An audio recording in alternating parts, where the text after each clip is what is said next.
నిర్మల్ జిల్లా దని గ్రామం వద్ద స్వర్ణ ప్రాజెక్టు ఎడమ కాలువకు గండిపడింది. దీంతో 200 ఎకరాల్లో పంట పొలాలు మునిగాయి. అంతేకాకుండా పొలాలకు వెళ్లేందుకు లక్షలు పెట్టి వేసుకున్న సీసీ రోడ్లు కూడా కోతకు గురయ్యాయి. గతంలోనూ 3 సార్లు కాలువకు గండిపడిందని రైతులు చెబుతున్నారు.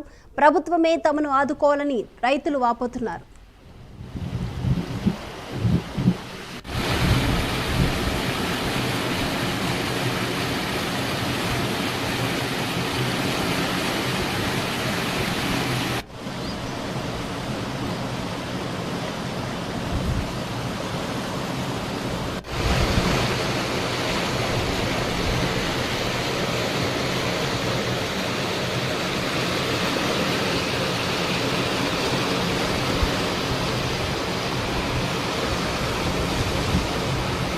మాకు కూడా ఫోన్ వస్తే పంపుతా, లేకపోతే లేదు.